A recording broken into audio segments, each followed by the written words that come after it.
a energia ainda está em expansão, em evolução. Enquanto tiver a primeira lei da termodinâmica em vigência, não pode, em hipótese alguma, haver de jeito nenhum evolução, porque a quantidade total de energia é sempre a mesma. Não está havendo produção de energia, nem evolução de energia. Portanto, o postulado evolucionista é diametralmente oposto ao que diz a primeira lei da termodinâmica. Agora vamos submeter o postulado criacionista dentro da primeira lei da termodinâmica. Deus fez todas as coisas completas e acabadas. Perfeito. A quantidade de energia é sempre a mesma. Deus fez todas as coisas completas e acabadas. Não há nenhuma discrepância entre a afirmação criacionista e a primeira lei da termodinâmica.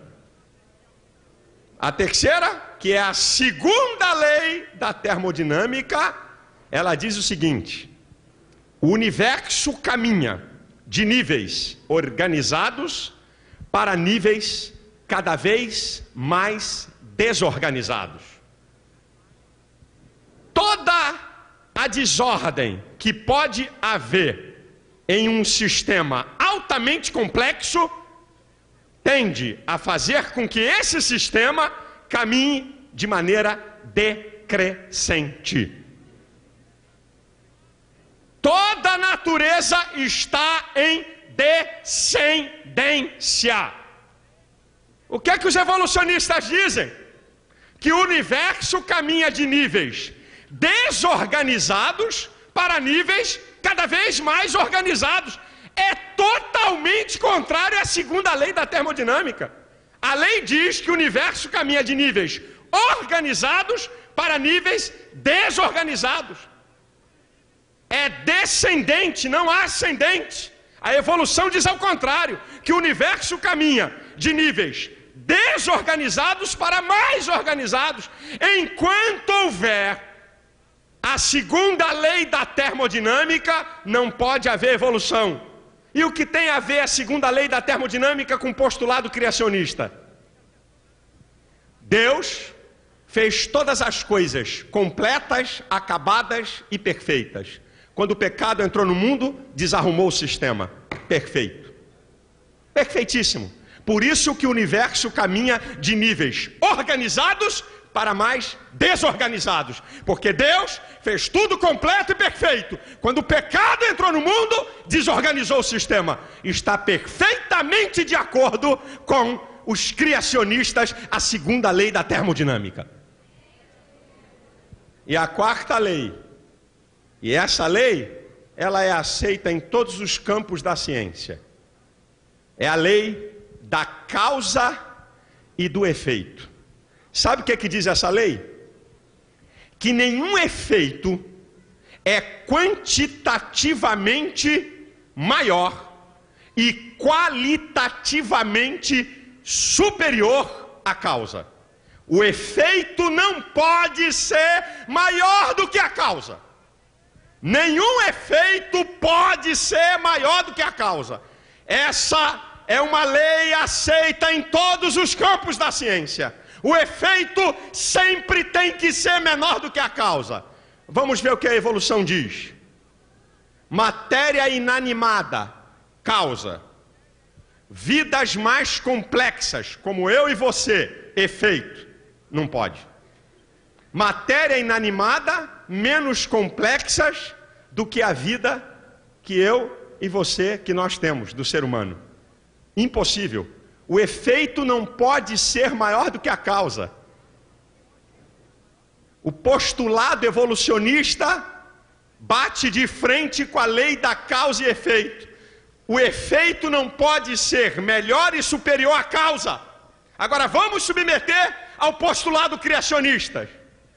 Deus, grande, tremendo, onipotente, onisciente, eterno, cria o homem, um ser com suas limitações, Deus causa maior do que o homem, efeito. Está perfeito.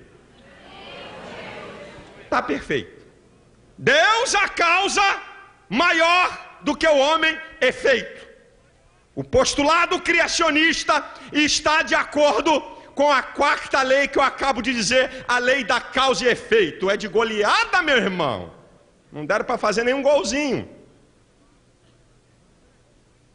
O que eu acho interessante são algumas considerações nessa quarta lei que diz assim: a causa primeira do espaço infinito, vê se dá para você colocar a matéria ou Deus. Escuta isso. Vê se dá para você colocar a matéria ou Deus. A causa primeira do espaço infinito tem que ser infinita. A causa primeira do tempo infinito tem que ser eterna. A causa primeira da energia ilimitada tem que ser onipotente. A causa primeira das inter-relações universais tem que ser onipresente. A causa primeira das complexidades infinitas tem que ser onisciente. A causa primeira dos valores morais tem que ser moral. A causa primeira dos valores espirituais tem que ser espiritual. A causa primeira do amor humano tem que ser amorosa. E a causa primeira da vida tem que ser viva. Isso está para a matéria ou para um Deus grande, tremendo e poderoso?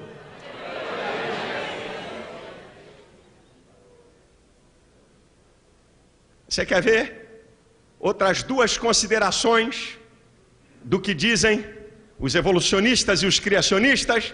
Olha o que dizem os criacionistas. Cada um segundo a sua espécie. Gato só pode dar gato, cachorro só pode dar cachorro. Se você tentar cruzar espécies diferentes, o ser que nascer, o produto que nascer do cruzamento de espécies diferentes não tem capacidade de autorreprodução. Isso é uma afirmativa científica. Cada um segundo a sua espécie. O que é que dizem os evolucionistas? De que a partir da matéria inorgânica, sabe, por uma questão de escolha natural, obra do acaso, através de mutações, seleção natural, através de transmutação de espécies, se chegaram às formas de vidas mais complexas. E Darwin, o pai da evolução, em seu livro A Origem das Espécies, ele declara que os registros fósseis vão poder dizer que realmente houve uma evolução de espécies e que o homem e o macaco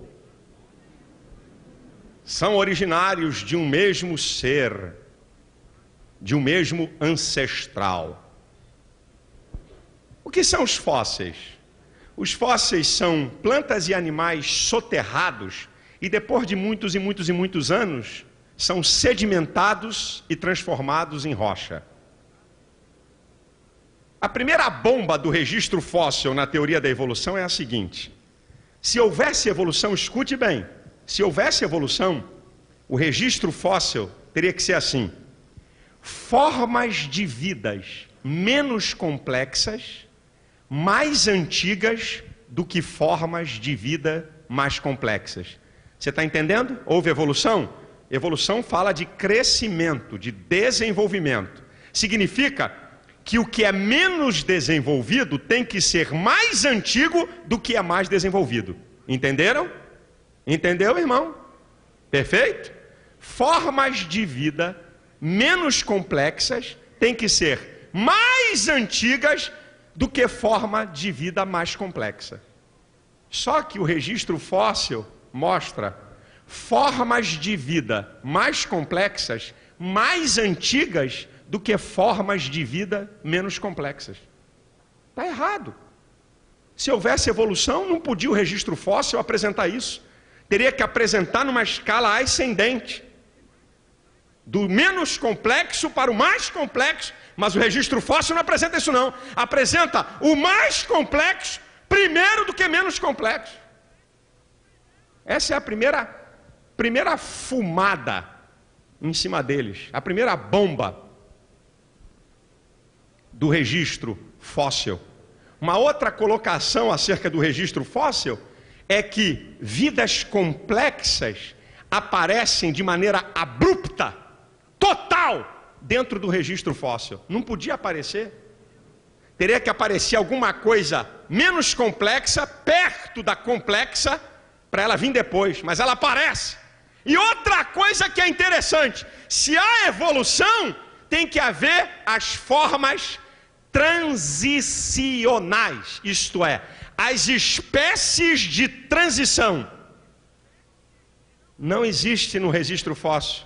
Não tem formas de transição entre metazoários, entre protozoários e metazoários invertebrados. Não tem. Não tem formas de transição entre invertebrados e vertebrados. Não tem formas de transição entre peixes e anfíbios, anfíbios e répteis e mamíferos. Não existe espécie em transição entre essas categorias. As mesmas lacunas do registro fóssil são as mesmas lacunas encontradas na vida hoje. Você não tem hoje no mundo uma forma, uma espécie de transição entre peixes e anfíbios, anfíbios e répteis e mamíferos. Não existe. A mesma lacuna que existe na vida hoje é a mesma lacuna que está lá no registro fóssil. Cadê a evolução? E dos símios? Primata, homem macaco. Já viu as fotos? Aparece um cara assim primeiro, depois assim, depois assim e depois assim. Uma filhinha, já viu essas fotos na televisão ou em livro? Parece um cara com cara de macaco. Aí ele vai, né? Parece ele dobrado. Aí ele vai ficando em pé, ficando em pé, ficando em pé, até chegar no homem moderno.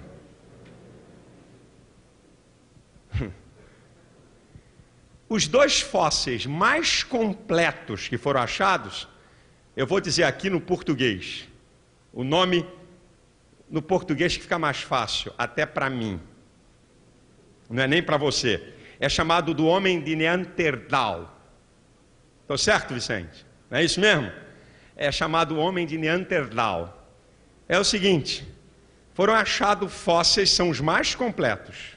Durante muito tempo se pensava que ele era o primeiro símio, o primeiro primata da escala evolutiva. Mais tarde se descobriu que ele era tão humano como qualquer um de nós, que a única diferença é que ele sofria de raquitismo. Só isso. Depois, ainda teve um detalhe. Mais tarde descobriram esqueleto humano, como eu e você, mais antigo do que esse. Aí acabou de chutar o balde. O outro fóssil encontrado é chamado homem de Cro-Magnon. Mais bem dotado e mais forte do que o homem moderno. Com uma capacidade cerebral maior do que o homem moderno. Cadê a evolução, meu filho? Onde é que ela está? Fósseis lá de trás de homens antigos com uma estrutura e uma estatura mais forte do que o homem de hoje. Como é que pode? O homem de hoje tem que ser mais forte do que o do passado se houvesse evolução. Agora, e não tem nada de símio, não tem nada de primata, não tem nada de homem macaco. Agora, depois disso aí, meu filho, os fragmentos encontrados deram lugar a fraude.